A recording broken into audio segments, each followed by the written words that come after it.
Bien-aimés, shalom, soyez encore bénis, vous, vos affaires, votre semaine qui vient tout juste de commencer, au nom de Jésus-Christ de Nazareth. Ce matin, nous allons méditer la parole de Dieu et lire la parabole de l'enfant prodigue dans Luc 15, versets 11 à 22. Il est écrit: il dit encore, un homme avait 2 fils.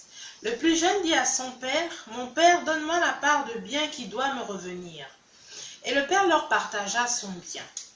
Peu de jours après, le plus jeune fils, ayant tout ramassé, partit pour un pays éloigné, où il dissipa son bien en vivant dans la débauche.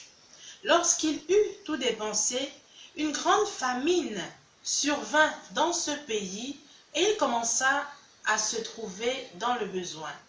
Il alla se mettre au service d'un des habitants du pays, qu'il envoya dans ses champs garder les pourceaux. Il aurait bien voulu se rassasier des carouges que mangeaient les pourceaux, mais personne ne lui en donnait. Étant entré en lui-même, il se dit, « Combien de mercenaires chez mon père ont du pain en abondance, et moi ici je meurs de faim.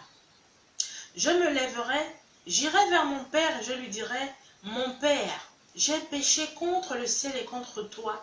Je ne suis plus digne d'être appelé ton fils. Traite-moi comme l'un de tes mercenaires. » Et il se leva et alla vers son père.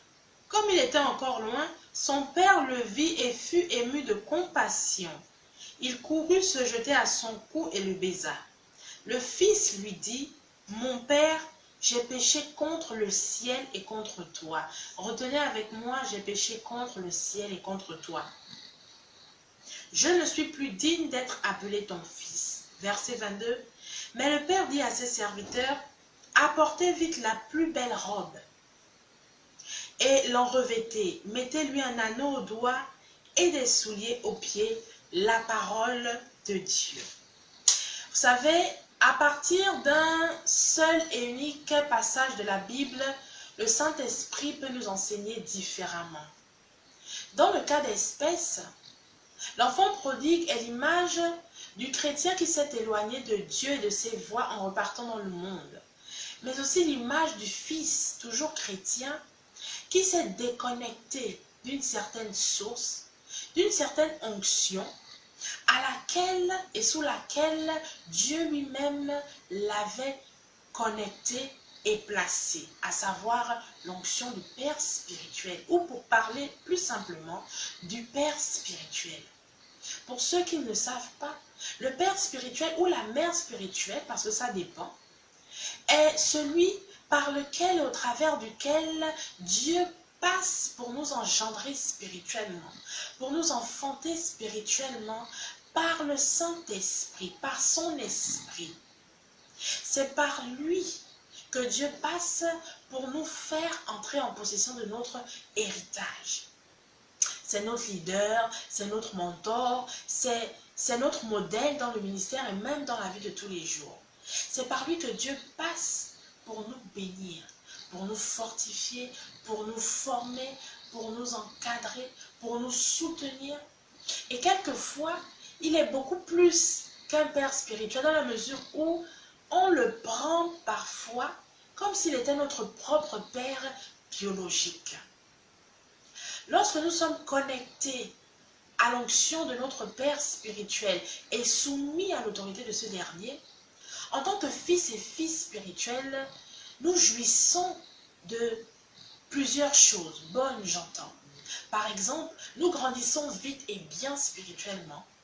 Nos dons également grandissent et se manifestent. Nous jouissons de certaines grâces avec facilité.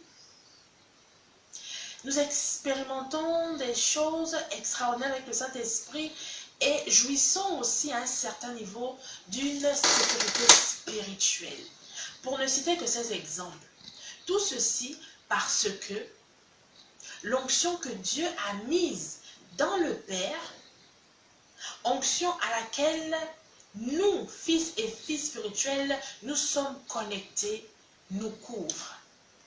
Ce qui fait que lorsque nous ne sommes plus connectés à l'onction de notre Père spirituel et que nous ne sommes même plus sous son autorité spirituelle, nous constatons, sans trop avoir la révélation et même savoir pourquoi, nous constatons, comme le constata d'ailleurs l'enfant prodigue, au verset 14, 15 et 16, que les choses ne sont plus pareilles. Par exemple, nous peinons à faire ce que nous faisions autrefois avec facilité et dextérité. Nous sentons un vide au-dedans de nous, un sentiment d'insatisfaction, un manque et sentons que nous sommes asséchés spirituellement. Quelquefois, nous n'avons même plus cet éclat d'antan, cette chose-là qui nous distinguait et faisait la différence. Tout ça pourquoi? Parce que nous sommes partis de là où nous n'aurions jamais dû partir. Parce que c'était là et pas ailleurs que Dieu nous voulait. Parce que l'onction que Dieu a mise dans le Père spirituel et qui nous permettait de faire, de vivre et de jouir de certaines choses, c'est tout simplement retiré de nous. Ce que j'admire dans cette histoire, c'est l'honnêteté que l'enfant prodigue a eu d'entrer en lui-même et surtout le courage qu'il a eu de revenir à la maison paternelle.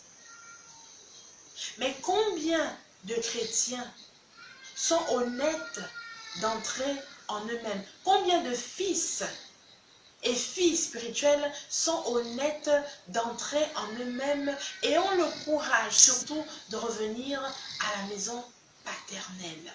Chez beaucoup, malheureusement, l'orgueil et la honte ont pris le dessus à tel point que, même s'ils avaient la révélation de ces choses, ils ne feraient jamais marche arrière, malheureusement.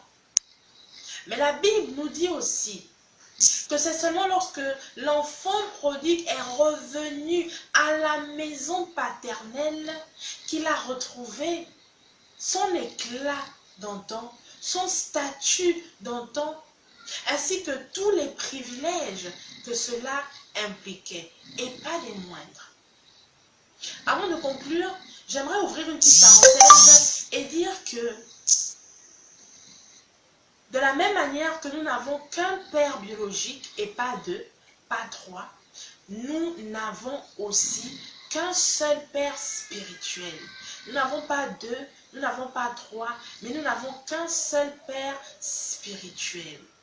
Dieu peut passer par un homme de Dieu, par un serviteur ou une servante de Dieu pour vous bénir d'une quelconque manière que ce soit, et cela ne signifie en rien qu'il ou elle est votre père ou votre mère spirituelle. Parce que j'estime que c'est très important. Si toi, chrétien, tu ne sais pas qui est ton père spirituel, je t'encourage et t'exhorte à interroger Dieu à ce sujet parce que, comme je le disais tout de suite, c'est très important. Tu es un chrétien rétrograde, tu t'es éloigné de Dieu et tu es même parti de la maison paternelle. Tu en as conscience. Jésus-Christ de Nazareth recommanda à ses disciples dans Actes 1, verset 4 de ne pas s'éloigner de Jérusalem parce que c'était à Jérusalem et pas ailleurs que Dieu devait accomplir la promesse qu'il leur avait faite. Alors ce matin, mon frère, ma soeur, j'aimerais juste t'encourager et t'exhorter à repartir à ton Jérusalem, à repartir à la maison paternelle où tu étais, où Dieu t'avait placé, où Dieu t'avait implanté, où Dieu t'avait positionné stratégiquement pour que tu joues dans le temps et l'espace un rôle majeur pour l'avancement de son royaume. Repars là où Dieu avait déjà commencé à faire une œuvre nouvelle. Repars là où Dieu veut et aurait voulu que tu sois jusqu'à cette heure. Tu es sûrement un ouvrier ou une ouvrière de la dernière heure. Dieu veut faire de grandes choses avec toi et au travers de toi pour sa seule et unique gloire. Mais si tu n'es pas au bon endroit, si tu n'es pas au bon endroit, je crains malheureusement qu'il ne puisse faire ce qu'il avait résolu et pourtant faire avec toi dans ces jours qui sont les derniers. Alors, n'aie point honte, mais repars à ton Jérusalem. Sois béni, mais surtout conduit et influencé permanemment par le Saint-Esprit. Au nom de Jésus-Christ de Nazareth, Shalom.